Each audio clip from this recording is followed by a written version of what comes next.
Tested game to this point, just a field goal separating these two teams as we get set for the fourth quarter. Shuck now to throw.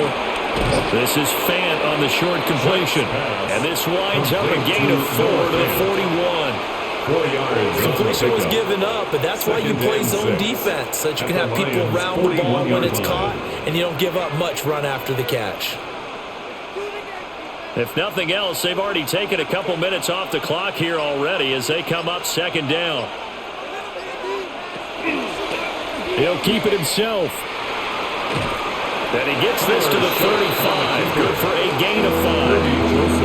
Oh, man, that wasn't far from breaking in a big way into the secondary.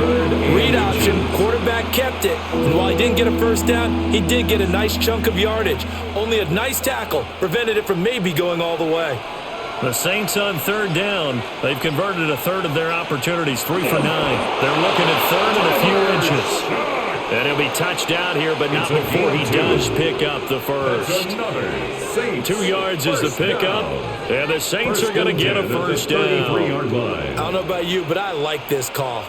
Third and inches, and instead of worrying about getting it back to a running back and maybe there's some penetration from the defensive front, just go ahead and take it, move forward, and pick up the first down. And as we say often, shows confidence in your offensive line. Short completion, just 4 yards. And that's going to bring up second down. They gave up the completion there, but this is what zone defenses count on. Catching the ball and not much run after the catch. Now they'll work from the 29 on 2nd and 6. Running out of the gun with ETN. And he's able to get it to the edge of the red zone at the 20-yard line. That one a first down pickup of 8. How about this offensive line? They're really starting to establish themselves, take over this game. And before the series began, I know exactly what was said in the defensive huddle. Guys, we got to get no less than a 3 and out. Let's get off the field. Instead, they can't find any traction towards doing that. Right now, they're just getting muscled all over the field and getting pushed down. Call it no gain on the play, and it'll be second down. Defense simply not fooled by the draw there. Well, they were thinking run to begin with, and what they tell their defensive linemen is play the run on your way to the quarterback. If someone shows, go get him, and that's exactly what they did. Now he'll look to throw here on 2nd and 10. Got a man, and he hits him in stride. And just 3 yards on the catch there. He couldn't get away. 3rd and 7 now. And it's 3rd down.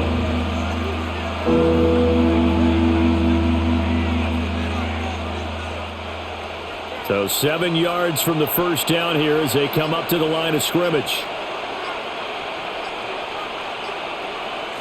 From the gun, Shuck.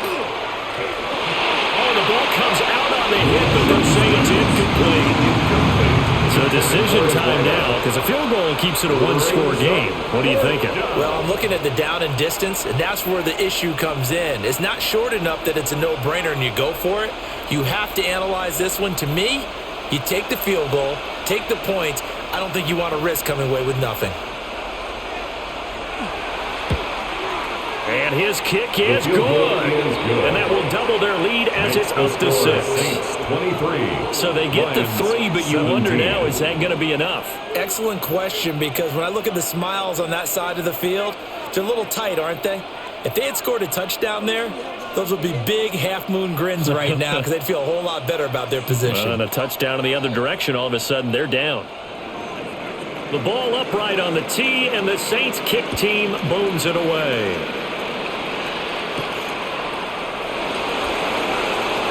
Ooh, and a juke. And he'll go down as this drive will start at the 25-yard line. Detroit's offense ready to take over. This drive here beginning probably with a pair of motivated groups. Remember, the offense scored a touchdown on their last time out, looking to repeat that in Charles's defense. They were very frustrated after giving up 6 the last time on the field.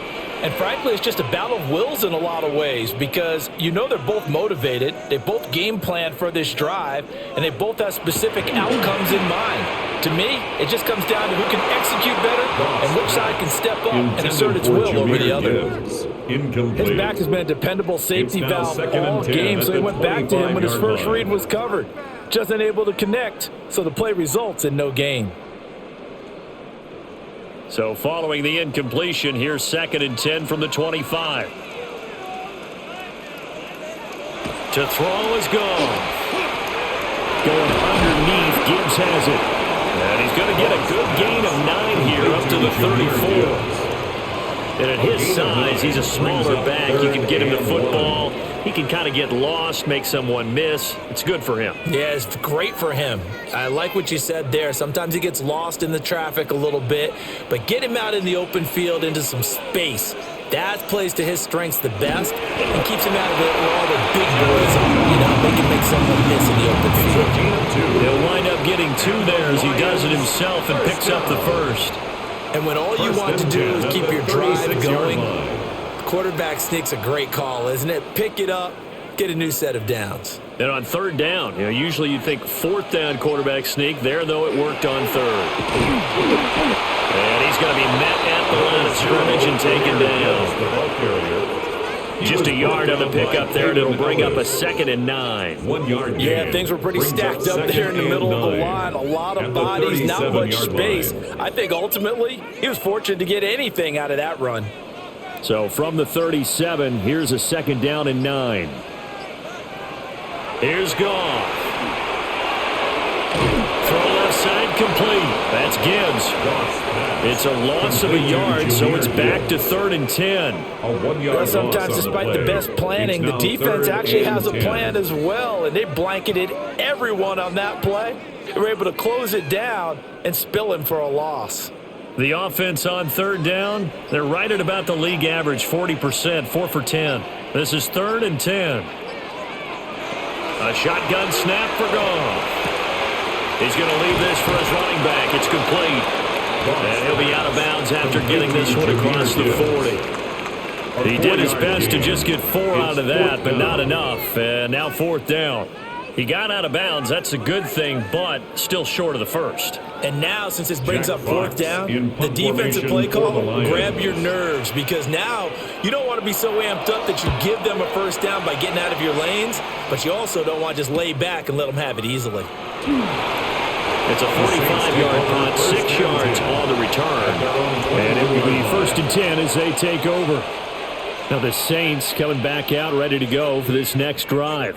They have the lead, obviously, late in the game. I guess the good news for them is if for some reason they would make a mistake, a field goal does the opposition no good. Everyone loves to have a little bit of a cushion, and that helps you immeasurably. But the bottom line is, do all the things that you're taught in order to close out the game. Don't even let that become an issue. Yeah, but still a one-possession game. This one not fully over yet.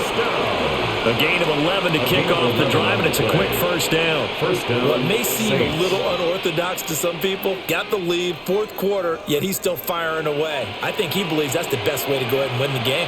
Yeah, a lot of coaches say, let's just run the football, be conservative. He's sticking to his game plan. No, that is his game. And the Lions pressure too strong. Down he goes. DJ Water got off his spot quickly and got to the quarterback. 6 yards. Well, collectively as a defense, Charles, I think if you get 4 sacks a game, you're feeling really good. Now they have 6 as a unit. And that type of a number is just staggering because there's so many ways to try and counteract it. But in this case, they've got no answers for this unrelenting pressure coming at their quarterback. This is Fant on the short completion. And he'll be out of bounds across the 30-yard line. What's not cool about the gain there on 2nd down? That was a positive play because that was a take-what-you-can-get situation. Got out to the tight end. Now it gives them a much better opportunity to convert on 3rd down. Here's 3rd and 9. They're going to look to throw. Pass to the sideline and pulled in. Down the left sideline. And he'll finally be taken down at the 2-yard line. They're able to convert on 3rd down, and that sets up a 1st and goal. Oh, big-time credit. What a play design there. They wanted to get him loose in the open field, and they succeeded. He had all sorts of room to operate in, and they finally track him down inside the 5-yard line. Etienne is not going to get back to the line of scrimmage as they'll tackle him at the 3. It's a loss of a yard there, and now second down. That was well played there defensively. 2 tight ends in the formation, which essentially gave them 7 blockers up front. Hard to imagine with all that size and beef that they could let a tackler through, but that's exactly what happened. A loss resulted. On second and goal, here's the option. And he probably should have given that one off as he's going to get hit and taken down behind the line. It'll go down as a 2-yard loss, and it brings up a third down. And not a lot of success to be found there. Oh, you got that right, partner, because if you're trying to make guys miss about 10 yards or so downfield, that's a pretty good play. But if you've got to do it in your own backfield, I consider that a problem. That doesn't work too well. They'll try and set up the screen to ETN. And they'll be driven back here, losing yardage to the 9. So they'll wind up losing 5 yards on the play. And that'll bring up 4th down. The whole idea of the screen pass is to fool the defense in a big way and create a big play. They weren't fooled. Not 1 second, not 1 bit. How about them figuring it out, diagnosing it, and spilling it for lost yardage? And his kick is good. And that will make this a 9-point lead. 26. So that one, CD, going to make the road back a lot more difficult. Oh, there's no doubt about that. You know they were praying on the other sideline for a miss because now, as you pointed out, a very difficult road. Down 2 scores. You don't just need a touchdown. You need a chain of events to go your way. You've got to score, somehow get the ball back, and score again. The odds of that happening, not great in your favor. Set now to kick this one away, and off it goes.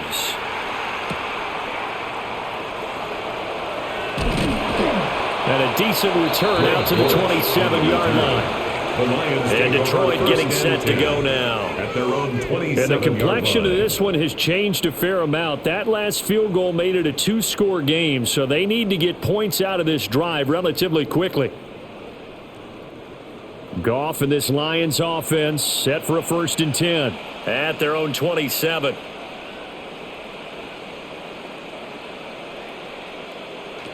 They'll come out throwing here to start the drive. And he takes us up to the 40-yard line before being corralled. Nice way to start the drive, a gain of 12 and a 1st down. A good start there on this 4th quarter drive. They need more of what we just saw. Down a couple of scores. There's still time. All right? It's not like they're totally out of it, but they have to score quickly, and they're going to need some big-time plays, chunk plays, explosive plays. They need yardage on each snap. Goes out left. It's caught by Williams. And taking it across midfield and just shy of the 40. A gain of 19 yards. That's another Detroit Lions 1st down. 1st and 10 at the 41-yard line. Are you kidding me? Really? Are you kidding me?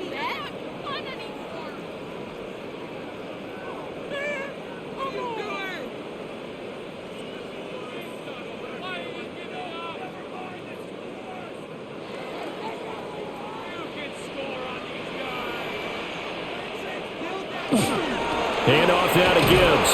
And he works his way forward to pick up 4 yards there. 2nd down. And that was a quality play to start a new set of downs. That was simply an offensive line winning the battle up front and winning it in a big way and giving their guy in the backfield a nice lane to hit.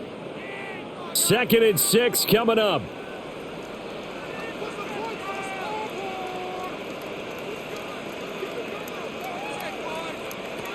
Goff now to throw. That'll be caught by St. Brown. The Lions will use the first of their timeouts as they'll get it with just under 90 seconds remaining. On the play. That's another Detroit Lions 1st down. 1st and 10 at the 12-yard line.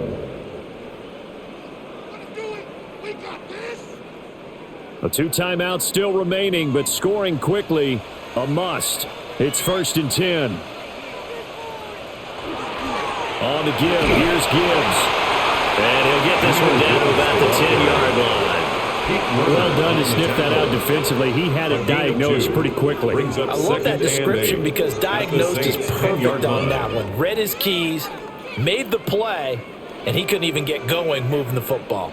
2nd down, 8 yards to go. Now Goff.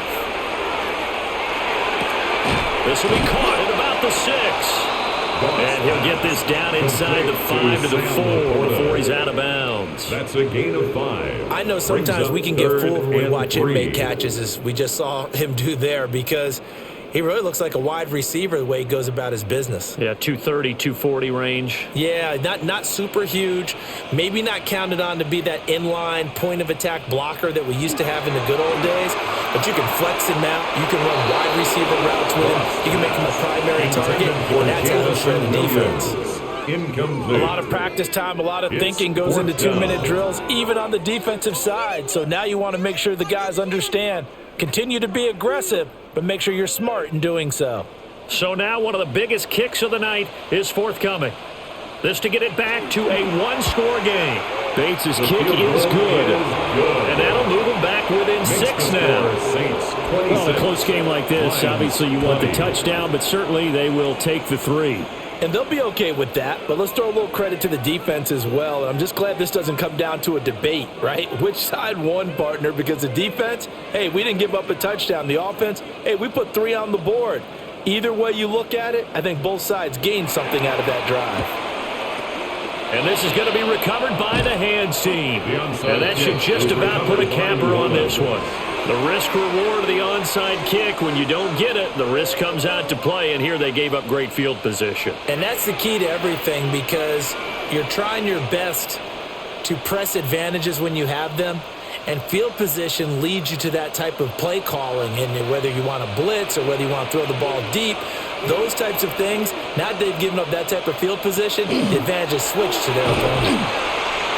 And just no chance of turning the corner. He can only get back to the line of scrimmage. 2nd and 10 coming up. No gain on the play. 2nd and 10 at the 34-yard line.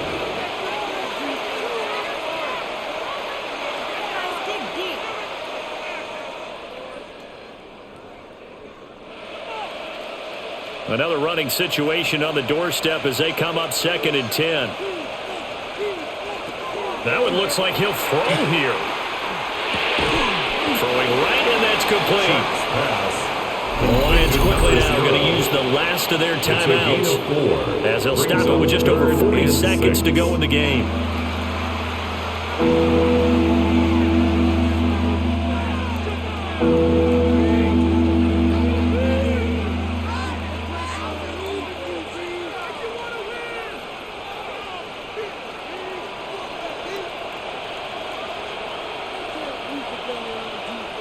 The Saints in victory formation now as they'll take the knee. Yeah, it's fun to kneel down in front of your home crowd, but when you go on the road, that band of brothers attitude, right, just us against the world, and get it done, how happy are they? I remember a coach at a previous stop telling me, you get a win on the road, doesn't matter the opponent, get out of there like you stole something, and they did in this one. And this will split the uprights. It's right down the middle. And that will make this a 9-point lead. So this one, a victory here for New Orleans. And we talk so much about the turnover battle, determining who wins, who loses. This game, no exception. Air-free football, no turnovers at all, and they win it. So this is one you don't have to convince your team that what you're saying is accurate. And you know what I'm talking about. Head coach always stands up in front of the team and says, guys, if we do this, this, and this, we'll win. And usually they say if we win the turnover battle, we'll win. Well, here's the proof right there. Win the turnover battle, go on to victory. Now the guys believe. You move on to the next lesson where you have to convince them. This one is now planted. And for Charles Davis and our entire crew here at EA Sports, I'm Brandon Gaudin saying so long, everybody.